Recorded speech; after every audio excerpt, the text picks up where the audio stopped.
Hello and welcome to the 8th episode of the Mike Dolbear Web Show. On today's show, are you going to actually buy those? Probably. Sorry. On today's show we have Ralph Salmons, we have Brian Bennett and a very special yard, as well as Brent Heng. Let's get on with the show. Hope you're ready. Woo!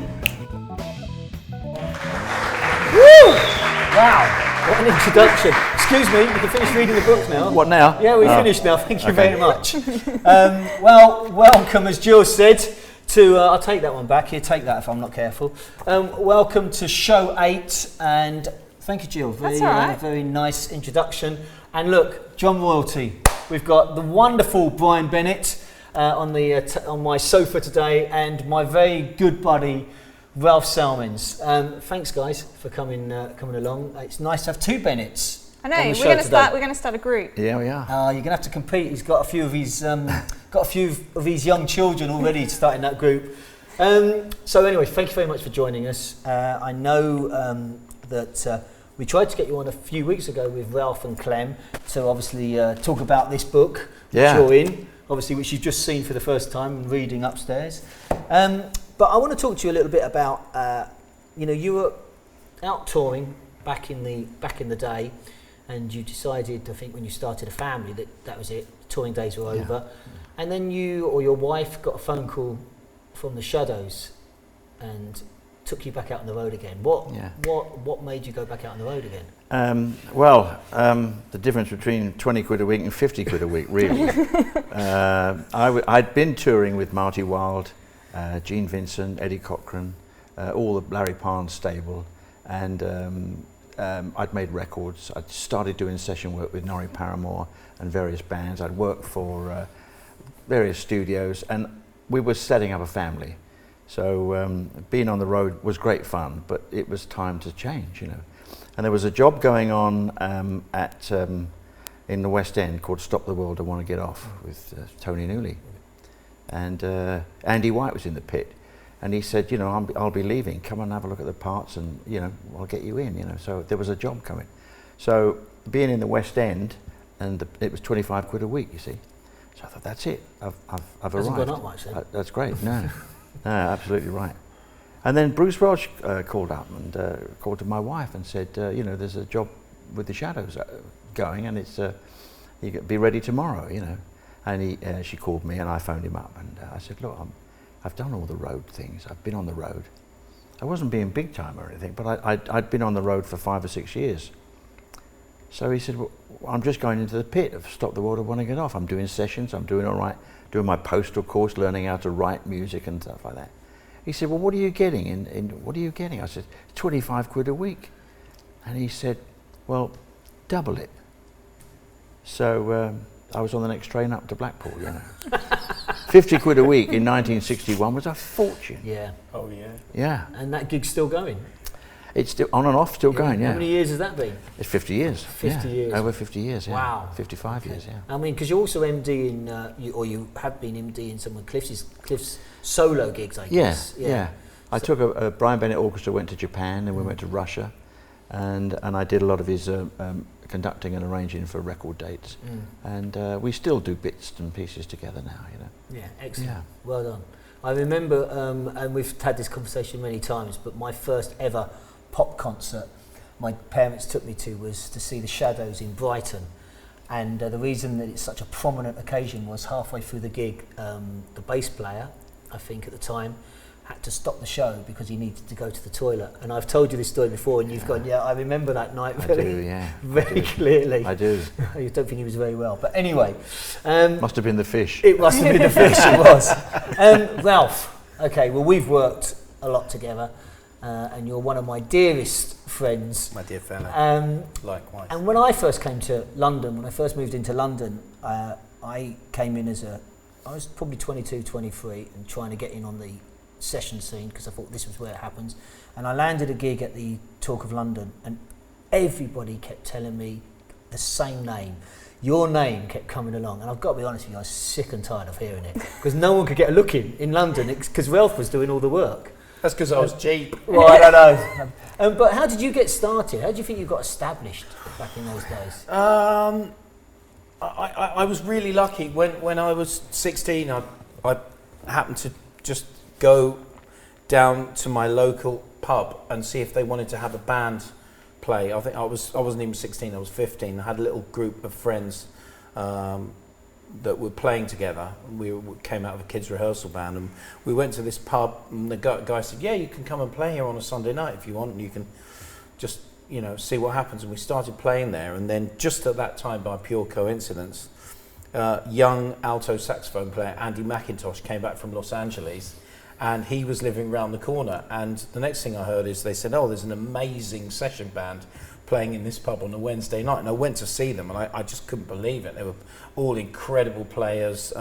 Tony Hicks was the drummer. It was Frank McDonald and Cliff Hall, Andy Mack, Jeff Wright. It was an absolutely fantastic band, and they were playing all my favourite music. I was really into Tom Scott. I was just discovered Steve Gadd and everything. And then Andy's dad, Ken McIntosh, was a famous dance band leader, and I didn't know anything about it, and I didn't know anything about him either. But a few weeks later, we were playing, and Ken actually came down to see us on a Sunday night.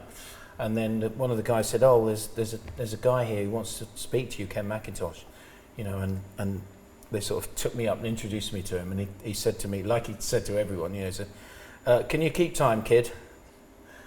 Like, "Oh, I think so." And he said, "Can you read?" I said, "Well, I think so." "Well, do you want to come and audition for my band?" I didn't even know who he was. They said, "Oh, he's great." Anyway, I went and auditioned for his band. I sat in.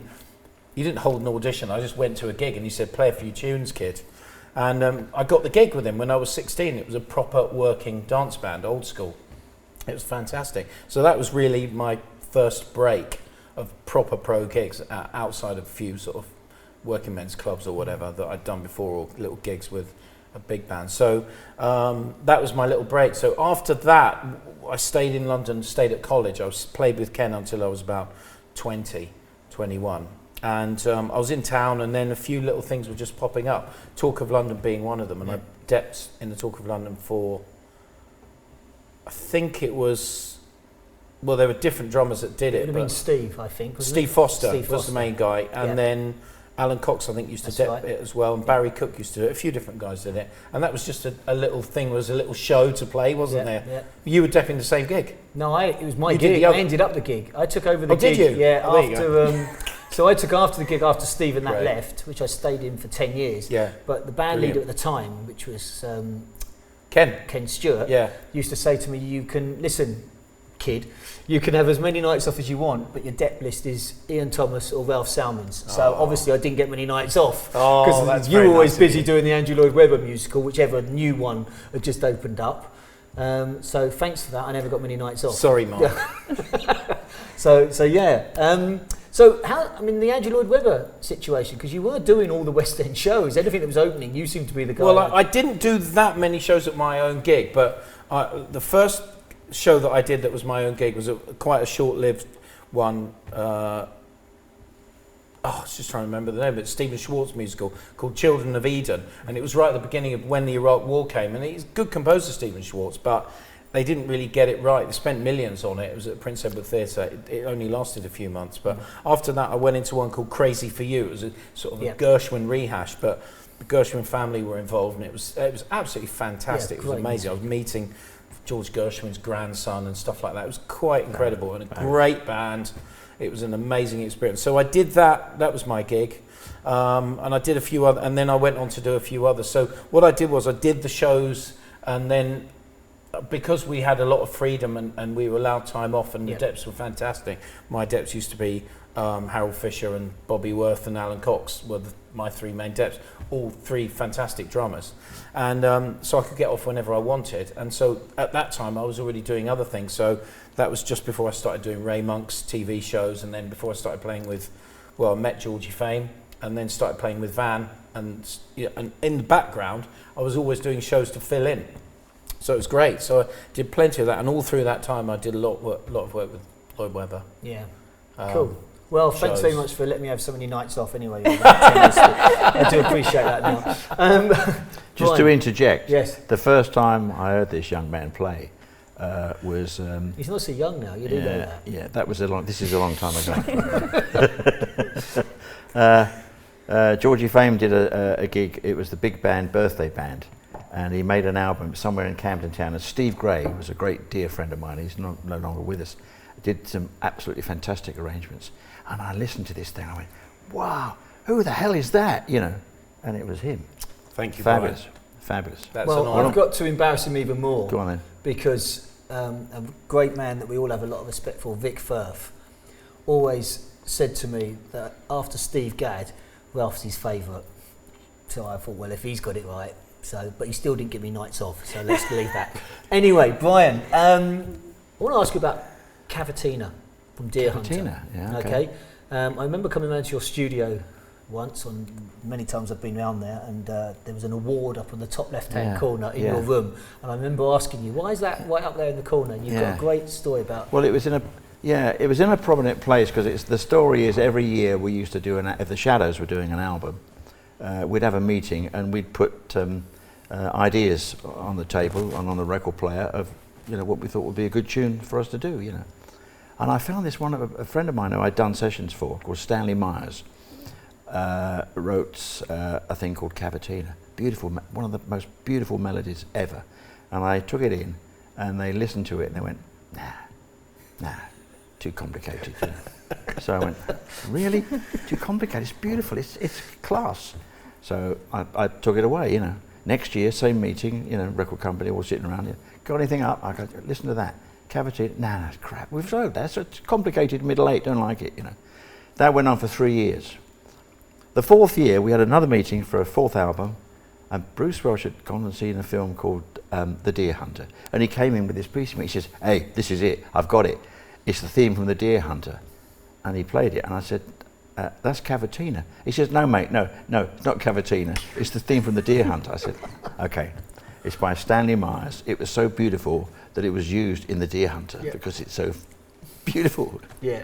Nah, they didn't get it. So we recorded it and we had a big hit with it. But it's up there to remind me, that I do make good choices. Yeah, not to listen to anybody else. Jill. Ralph's, you've just gone back out on the road again recently with the Waterboys. That's right. Was very interested to know how that gig kind of came about and why you decided to go back out. Yeah, I met Mike Scott at the Groucho Club. I'm a member of the Groucho Club, and there are quite a lot of musicians and artists who are a member of that club. And for quite a long time, we were doing a thing called the Gang Show, where a lot of members would actually put on a show for charity every year. And I was playing in it, and Mike was one of the artists among many great singers and artists that were doing it. And we just played a couple of tunes with him, which was Whole of the Moon and Fisherman's Blues. And I just did a couple of, I didn't really, I sort of jotted them out really roughly actually, and we just kind of had a quick blow through, and then we did it on the gig, and I didn't really think much of it. Anyway, after the gig, I enjoyed it. Mike called me up and he just said, "Look, I've got a project coming up, I'd like you to do it." And so I actually couldn't do the first thing that he asked me to do, but eventually, about 9 months later, it worked out that we ended up working together. And I started with the band. He was doing Yates Project at the time, and then he asked me to join the band, and I've been doing that ever since. It's like 4.5 years ago. So it's quite a lot of road work. It's the first time I've done any proper touring, because when I was with Van Morrison, it was short trips. This is longer trips. But the touring thing is nice, because the studio work that there was back in the day isn't really there. I'm busy, but I was doing wall-to-wall studio like Brian was a few years ago, and that just doesn't happen these days. So touring is a much more viable option. And secondly, for me to be in a rock and roll band is a dream. Well, you got to play Glastonbury. I got to play Glastonbury, Fabulous. indeed, Fabulous. which was nice. Yeah, walk on that massive pyramid stage. That's a bit daunting, but anyway, it's nice. And it's a beautiful band. It's a very grown-up band. One of the great things about it at the moment is that we're very, very lucky to have a fantastic bass player playing with us, David Hood. He's one of the Swampers, the Muscle Shoals rhythm section. Get to play with him on all the shows, and it's a real amazing learning curve. I'm so lucky. I'm learning. I'm back to school. It's amazing. So yeah, that's why I'm doing it, and I'm having a great time. Cool. So Right. we're now going to have a look at the another video clip of. Just had a massive blank. 2015's Young Drum of the Year. Had a massive blank. These guys have both judged in over the years. So anyway, 2015's Young Drum of the Year video.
Excellent, well done. Another great solo and a great performance. And talking about solos and performances, let's talk about your drum solo single in the day, Little B. Oh yeah. How did that come about? Can you remember? Yeah, of course I can remember. Can you remember? My heroes were Gene Krupa. We were talking about Gene Krupa earlier, and obviously Buddy and Shelly Manne, you know, and Max Roach, and all of those guys used to do drum solos, you know, and I like the actual idea of a musical drum solo, which means it's got form, it tells a story, and my solos used to be sort of like little 4 and 8 bar conversation pieces, and I could do a phrase and then do a phrase back to it, and that's how it sort of developed as my sort of solo. During the Shadows act, halfway through the act, the guitars in those days used to go out of tune. You used to have to go off and sort of tune up, you know. So it was a great opportunity to sort of say, and now he's going to do a 5-minute drum solo, which I did, and it developed into a 25-minute drum solo, you know, and it had a form, it had a, you know, opening, middle, and an end, you know, and it had a sort of structure to it. And so on the second album, which was my first album, 1961.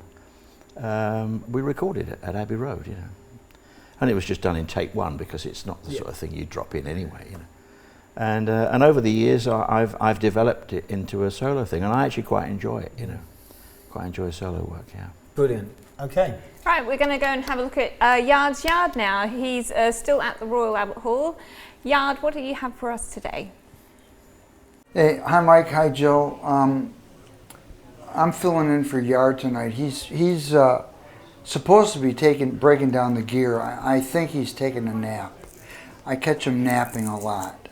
Yeah, Yard is, we've been working together for quite a few years now, and I've just recently learned how to pronounce his last name correctly. Yard Gavrilovich. Gavrilovich, I think that's the right way. I call him Gorilovich. Anyway, he's one of a kind. Yard, he walks to his own clock. You don't want to rush Yard, and you know, it's like before I ask him to do anything, I say, excuse me, Yard, I hate to bother you, but could you, you know, see if you could get a little bit more bass in the monitor. Just in fact, there was another time I came and I asked them to get my cymbals, and you know they didn't show up for a long time, and I ran out into the hall where the drums were, and I asked Yard. I said, Yard, were you able to get my cymbals, or should I just go myself? So that's kind of the rapport that he and I have, and yeah, we have a lot of fun together, and I just have to mind my P's and Q's with him because he runs a tight ship, a very tight ship, and I don't want to be one of the people that get buried in his yard. You know what I mean? So. Who was that? That wasn't Yard. That's- You filmed it. That's Steve Gadd. He gets everywhere. Very nice, Steve. Very nice. Very good. I mean, Steve Gadd. I mean, he must have had an influence on you guys, haven't you? You wouldn't want to be carrying his cymbals, Yeah. mind you, but No, I've always loved Steve's playing because he's a musical player, and whatever project he's on, he works for the project. We've talked about this a lot. Yeah. There's a lot of very clever drummers that fly around and do technical things which are brilliant. But when you're making records, whether it's a song or whatever it is, you know, the drumming's got to be about the music. And Steve, you know, does that. You know, he gets into the music. And I was lucky enough. I met Steve for the first time in Spain. I drove up from Portugal, where I live, and I drove up to one of the Zildjian. I think it was a message from Gadd, or message from Gadd tour. yeah, a tour. And he was doing one of those clinics, and he just sat down, and I sat on the stage with him, and that was just one of the nicest things that ever happened to him. We've been mates ever since. Yeah. Ralph. Oh, what can I say? I mean, I'm a super fan. I've always, ever since I put on Sounds and Stuff Like That, Quincy Jones, put it on the turntable on vinyl, and I heard that opening drum fill and stuff like that. I just got off and stopped the record and put it back, and I didn't stop moving that needle until I'd worked out what it was, which took quite a long time. Just love his playing. Yeah. He lives inside the music. He's a creator. He's invented a whole new style for modern drumming. I just adore his playing. I think he's incredible.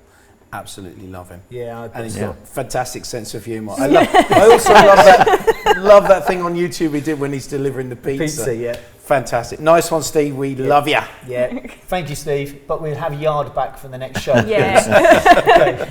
Right, we're now going to go and have a listen to some kits behind these lovely banners. So the stick will now go and sit behind kit A. There's two kits. The first kit is a vintage kit. Don't peek, Ralph. And the second kit, kit B, is a modern reintroduction of a classic 1950s design. So we're going to have a listen, and then we'll get your opinion, and then we will reveal all. So stick kit A, please.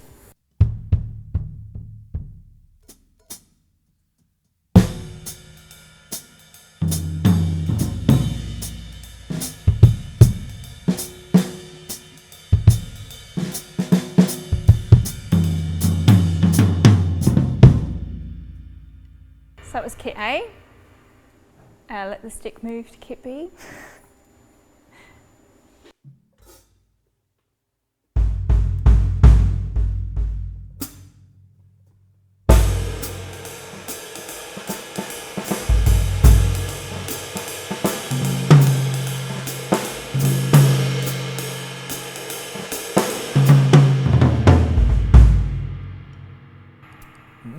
Okay.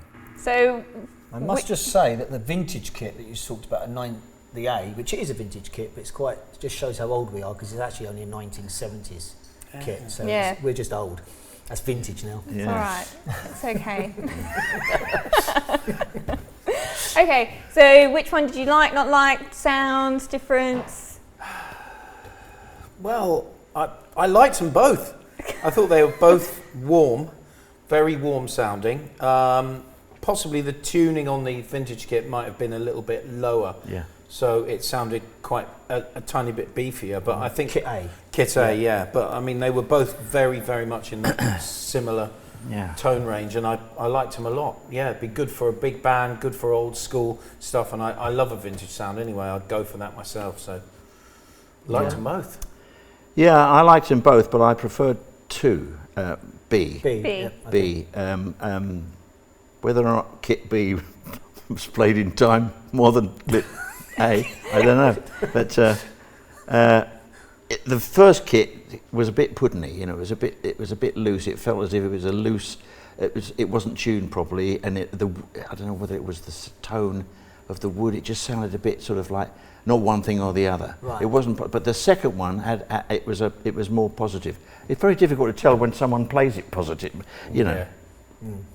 You know, you can make any kit sound better with the way you come off it sometimes. You know. Yeah.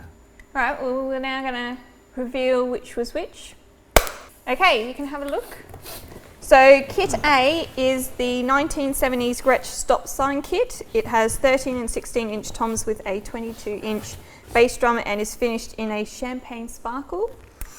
Kit B is the modern reintroduction classic of the 1950 design. It is a brand new Gretsch broadcaster kit in copper mist finish with a 12 and 16 inch toms, a 22 inch bass drum and a 14 inch snare. It has a maple poplar maple shell configuration and lots of classic Gretsch features, including the famous round badge. Yeah, and it's also got the original legs by the looks of it, and the original tom holder. What was the Brooklyn? The Gretsch Brooklyn? That's not like the Brooklyn, but a bit later, is it? I don't know. Did you have the Brooklyn? I bought a Brooklyn a couple of years back when I lost my kit. I've seen that. It's lovely. Yeah. I haven't got Brooklyn, but I've played them. It's it's got the round badge and all that stuff, and the wood's Yeah. nice. That's a strange looking size tom-tom for that. That's a 13 and 16. Isn't it? Yeah. But I love that. Yeah. I think that's Man. lovely. I found that colour of the kit B is, we were doing a bit of a survey around the office before, and it's a hit and miss with the colour. You either like it or you don't, I think. What's it called?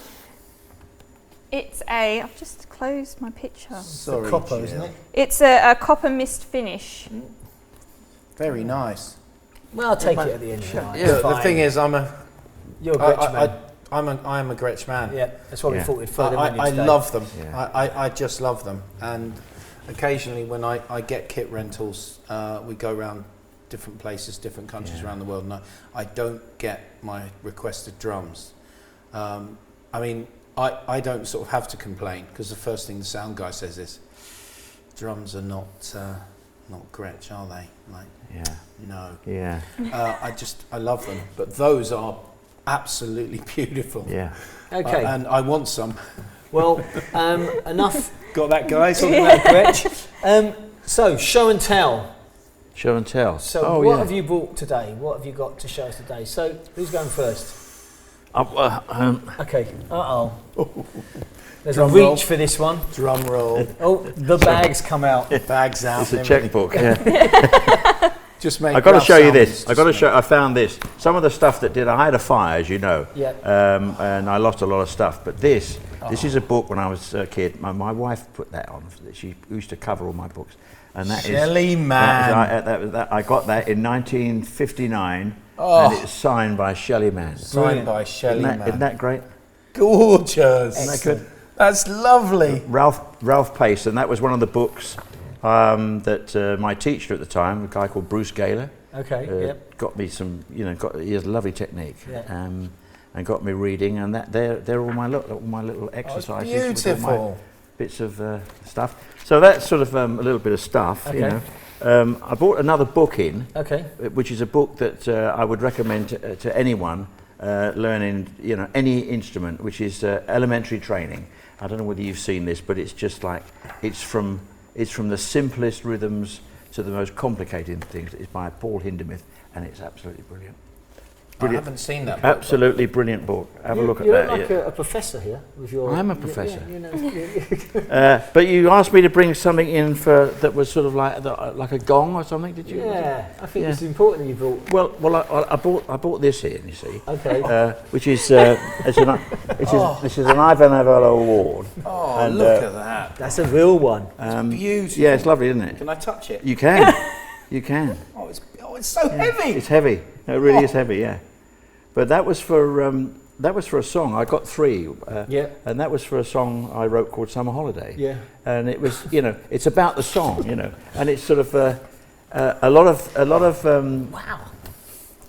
A lot of people think it's a very simple drum part, but you see, it worked for that particular tune, and that particular tune was written because there were some guys on a bus going to Athens, you know, and I'm very proud of that. Just yeah. fantastic. Excellent. So you should be. Yeah. So well done. Thank you you. very much. Thank you. Is that it? You got anything else? No, in that bag?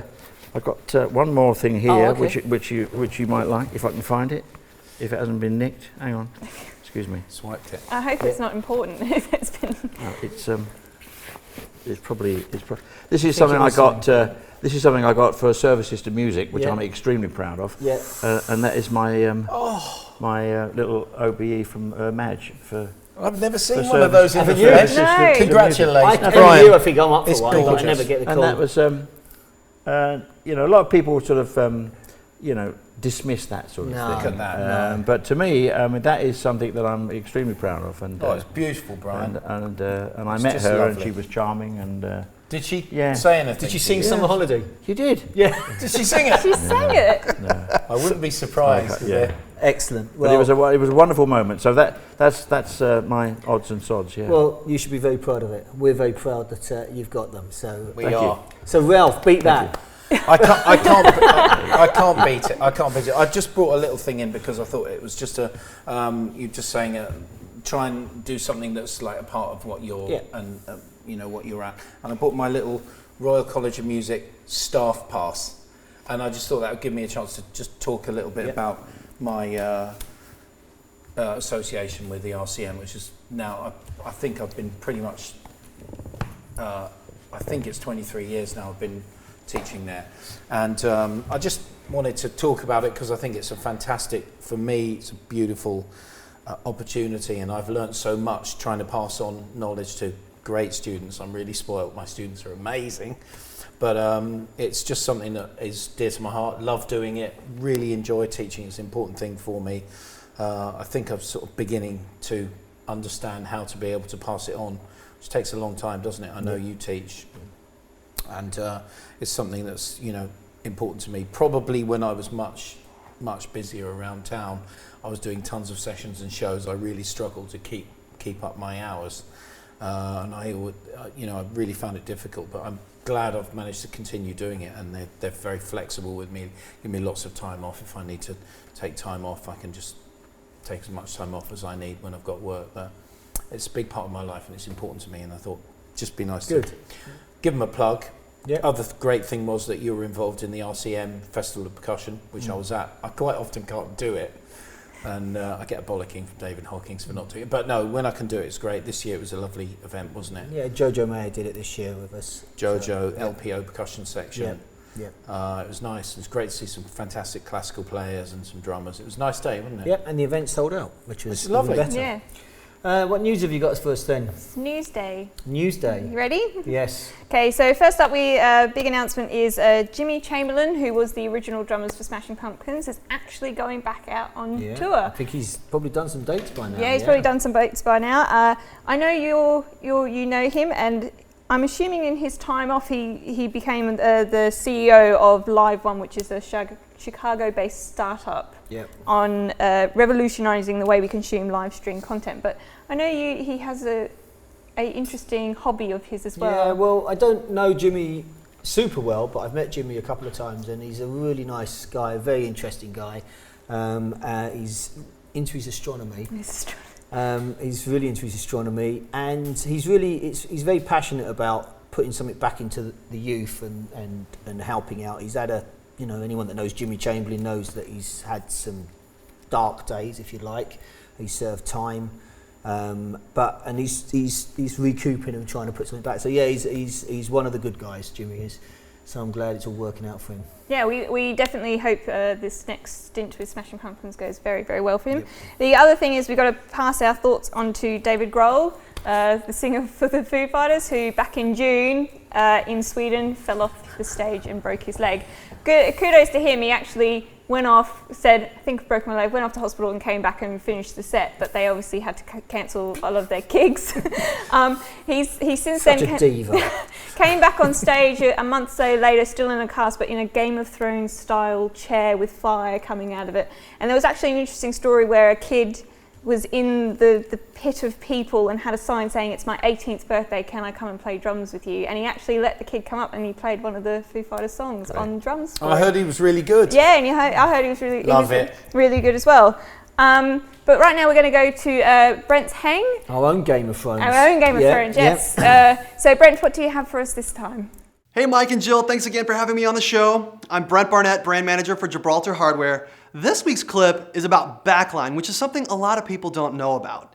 We went to one of the most premier backline companies in the world, which happens to be here in Los Angeles, Center Staging. So I'm here with Emmy Award-winning Johnny Lord here at Center Staging, and we're talking about backline today. And Johnny's, been here for a while, and he knows the ins and outs of this place and how backline industry works. And dude, just tell us a little bit about what's going on in the drum department. Well, we house all the gear from all the major companies and smaller companies, and basically we work with TV shows mostly. They send us riders for what the band needs. We know most of the people. We talk to them. We get it all scaled down to exact heads, pedals, springs, the whole 9 yards. Really specialty, and it's great. We do it in all departments, but this is kind of the crown jewel, is the drum department. So you mean like drummers don't necessarily use their own drum set when they go on to Leno or when they go on to Kimmel or something like that? They'll call you guys? Right. Well, if they can, they will, but most of the time they're one-off. So if they're on tour or they're out doing promotions, there's a whole time where they come to LA or New York or Nashville or all the major markets, and they'll come in, they're doing one song on a show, so it's really not cost effective to send the semi and all the gear, all the way out to do it. So they come in, blow it out for a day, and we're there to take care of it for them. For what I do, backline kind of starts out with show creation, what the show is looking to do, what the parameters are we have to do it in, and it starts from the look. Like just for instance, Carrie Underwood on a lot of the shows we do, it's a look: white, black, blue, airy. So I've got to make everything work, everything match, everything fit the look, as well as what risers are, that kind of thing. But the actual term backline is the backline band gear that's on stage that the band plays on: drums, guitars, keys, wireless guitar units, DJ rigs, custom DJ tables, everything really. There could be just a phone call, hey, we're doing a video shoot tomorrow, no name band, whatever kind of thing, and someone will take the call, advance with the band, what's your look, is there something with colors, is there any endorsements that need to be fit, there's things where, hey, I need to set a drum set on fire, and we've got stock that we do that with. There's a drum department, a keyboard department, guitar department, an audio department, who they go through the order, find their pieces, and they'll go, okay, well, we got a Gretsch kit, it's one up, one down, ambassador heads, clears on the bottom, 4 cymbal stands, Zildjian cymbals, here's what I need, and these guys will go through, they'll pull it, there's a process with a sheet, so they know exactly what goes on, everything gets checked off, gets put in all the hardware cases, and it goes outside in a bin. Then there's a dispatch department, which they take care of the times, getting it in and out. That'll go in the van with a tech. The tech will kick it down, get it set up, make sure everything's cool. They either sometimes stay, do the whole shoot, or they just drop off, set up, come back at the end of the night. But basically you got, we have all the heads they pick off of, every brand you could ask for. We've got all the cymbal companies down there. There's a whole rack of all sizes, from hats to the biggest crash chinas, splashes. There's some gongs over here. We'll go this way, see even more with snare drum action, but this is where these guys pick out of. Pedal World, more drum action down there, percussion, handheld percussion takes that whole wall up. Here's the guys' little custom practice zone right here where they take their breaks with. That never sucks, right? Got some snare drums going on here. That takes you all the way down the back. It's tight. We're supposed to build a mezzanine up here and have a whole second floor, so that's part of the future, because we're running out of room. There's some of the cases that they got stacked up on hold.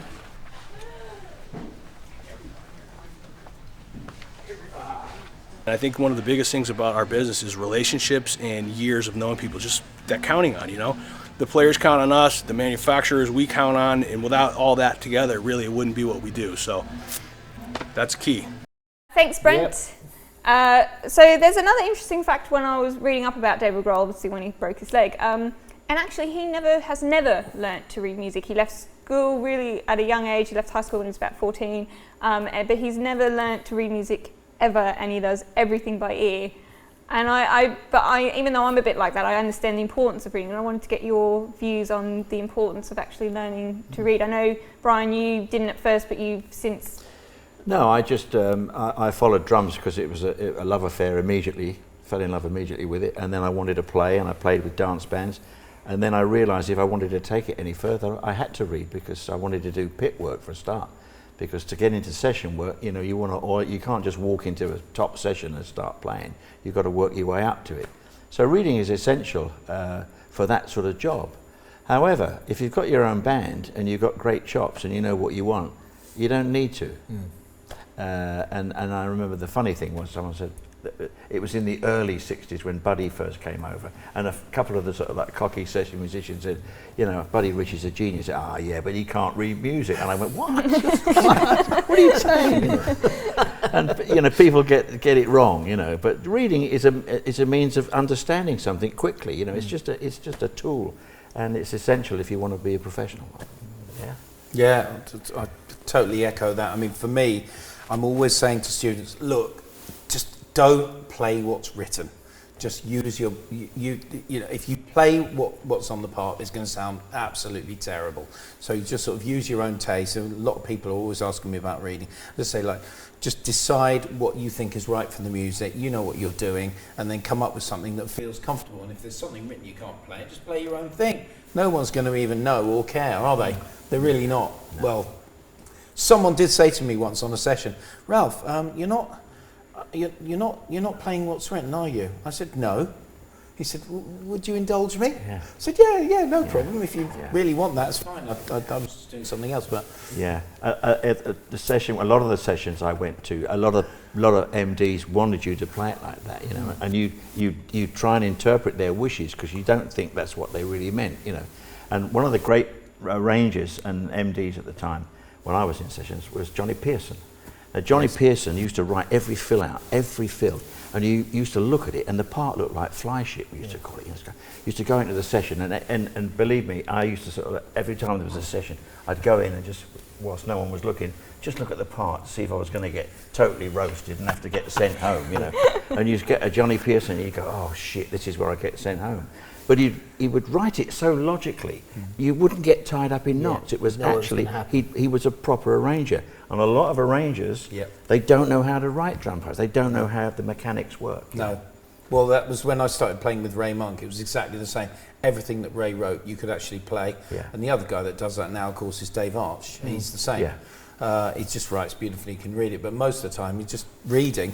It's a bit like if someone says to me, look, I'm going to get, someone calls you up and says, you've got to do 25 tunes next Monday, and then you're on a plane to Japan, and you're going to play those, you're going to count them all in. How are you going to learn it in that time? If you just make some notes, that's good enough. And that's kind of reading to me. So yeah, that's my little thing. It's not that big a deal. Okay, cool. Right, I've got a quick, we're running out of time, and I've got today's Use It or Lose It, okay, are these new Vic Firth 5A dual tone. They've done these sticks before, the stick one end, the mallet the other. They've done them before, but they've now done them in a 5A version. Both of you doing pit work and the varied work you've done, I'm sure you've come across these and seen these before. So would you use these or would you bin them? I'd use them. If I was in the pit, they would be essential. Right. Because before you'd have a sticks all over the place, and you'd be doing a quick two like that, then suddenly have to get that, turn it around and do that. This is See the speed you turn them around, yeah, Brian. That was good. Forget all those sticks. I love that. You flipped around. I said that was ninja. I've already got some sticks like this. I wasn't giving them to you, by the way. That's very kind of you. They're lovely, look great. Yeah, I mean, I use them a lot. I really, particularly on sessions, actually, when there's stuff to play and you need to get from one sound to the other. They're super handy. So I've got some. These are great because it's an actual 5A. If I'm doing like tons of tunes, I wouldn't use them all the way through. But when you've got to switch around, they're brilliant, aren't they? Yeah. Because you can just, absolutely, you've got it there. Oh yeah. And you've just in. Yeah. I can't do that any quicker. you do. No, Yeah, I I'm can't- just no, saying. You've got it, you've got it. You see the speed he did it at. It was like, wait. Well, Anyway, yes. Thank you very much for coming along today. On the note of sticks, before we just go out, I suppose they're a little bit like the chopsticks that you used on the Harry Potter movie. Correct. Because it was the thinnest sticks you could find. You had to get to chopsticks.